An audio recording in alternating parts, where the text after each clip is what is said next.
मित्र हो नमस्कार. मी बघितला 11 जुलैला रिलीज झालेला हॉलिवूड मूव्ही सुपरमॅन.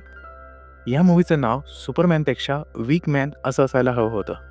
इतका हा मॅन कमजोर दाखवला आहे. मान्य आहे की डीसीचा हा सुपरमॅन सिरीजचा पहिला मूव्ही आहे. पण ज्या लोकांनी आधीच हेनरी कॅबिलचा धडाकेबाज सुपरमॅन सातत्याने बघितला आहे, त्यांना हा डेव्हिडचा सुपरमॅन किती आवडेल शंकाच आहे. दिसायला हा डेव्हिड जसा शक्तिमानच्या रोलमध्ये छान दिसतो, तसा हा गंगाधरच्या भूमिकेतही छानच दिसतो. परंतु त्याच्या कॅरेक्टर डेव्हलपमेंटवर अजिबात वेळ दिला नसल्याने आणि सातत्याने जो येईल त्याच्याकडून मार खात असल्याने तो नक्कीच सुपरमॅनच आहे ना, अशी शंका येते. शिवाय थोडी फाईट झाली की तो काही कारणाने अशक्त होऊन जातो. अगदी तसंच जसं रोबोट 2 मूव्हीमध्ये सतत त्या चिट्टी नावाच्या रोबोटची बॅटरी डाऊन होत असते आणि तो ऐन फायटिंगच्या वेळी चार्जिंग पॉईंट शोधत असतो. तसंच काहीसं या मूव्हीमध्येही होत राहतं. या आधीच्या म्हणजे हेनरीच्या सुपरमॅनने त्याच्या कॅरेक्टरला रफ अँड टफ लुक दिला होता आणि त्याचे विलन्सही खतरनाक होते.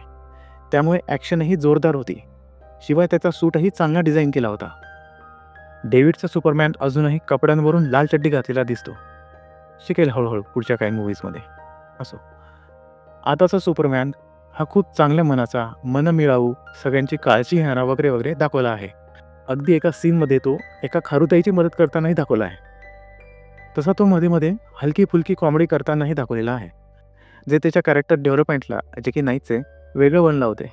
आणि त्याची कॉमेडी त्या प्रसंगाला आणि मूवीच्या एकंदरीत थीमला साधेशी वाटत नाही. त्याची हिरोईनही काहीशी गोंधळल्यासारखीच वाटते. मूवीत ॲक्शन चांगली आहे, पण ती अचानक येते. काहीही बॅकग्राऊंड नसताना अचानक एक डायनोसॉर समोर येतो आणि सगळ्यांना मारायला लागतो. तसेच नंतरच्या एका सीनमध्ये हिरो हिरोईन बोलत असताना मागे एक ऑक्टोपस येतो आणि परत लोकांना मारायला लागतो. बहुतेक हे नेहमीचेच असावे, कारण तो सुपरमॅन तिकडे बघतही नाही. तो म्हणतो ही त्यांची लढाई आहे. त्यांची म्हणजे ह्यात अजून जे 3 सुपर ह्युमन दाखवले आहेत त्यांची लढाई. ह्या मूव्हीमध्ये सुपरमॅनची काही व्हॅल्यूज दाखवली नाही आहे. खूप सारे लोक त्याला नाही नाही ते बोलत असतात. हातात जे येईल ते फेकून मारतात. त्याने एक युद्ध होण्यापासून रोखलं असतं. काय ते नीट सांगितलं नाही आहे, पण रोखलं असतं. पण लोक त्या गोष्टीवरूनही त्याच्यावर संशय घेताना दिसतात. त्याला एलियन म्हणून हिणवताना वगैरे दाखवले आहेत. आपल्या लहानपणापासूनच्या आवडत्या सुपरमॅनला असं हतबल बघून राहताना खूप वाईट आणि निराशाजनक वाटतं. विलन तसा चांगला पाठवला आहे. एक करोडपती माणूस टेक्नॉलॉजीच्या मदतीने सुपरमॅनला मारून अरबपती बनायला बघतोय. पण तो हवा तसा स्ट्रॉंग किंवा खतरनाक वगैरे नाही आहे. त्याच्यापेक्षा खतरनाक तर सुपरमॅनचा कुत्रा दाखवला आहे. तो सुपरमॅनपेक्षा चांगली आणि टफ फाईट देतो. शिवाय वेळोवेळी सुपरमॅनच्या मदतीला धावून येतो आणि त्याचे प्राण वाचवतो.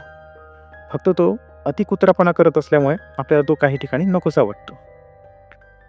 थोडक्यात काय, जर तुम्हाला चांगली ॲक्टिंग, चांगली ॲक्शन आणि चांगले VFX बघायचे असल्यास तुम्ही हा चित्रपट बघू शकता. फक्त खूप अपेक्षा ठेवून जाऊ नका, म्हणजे तुम्हाला मूव्ही सुसह्य होईल. माझी अपेक्षा मी मागच्या मूव्हीनुसार ठेवली असल्यामुळे माझा अपेक्षाभंग झाला.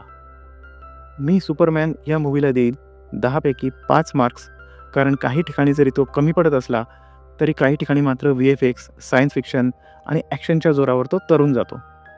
बाकी तुम्ही हा चित्रपट बघितला असल्यास तुम्हाला कसा वाटला ते कमेंट बॉक्समध्ये सांगा. व्हिडिओ आवडला असल्यास व्हिडिओला लाईक करा, चॅनलला सबस्क्राईब करा. आपण भेटूच पुढच्या व्हिडिओमध्ये. धन्यवाद.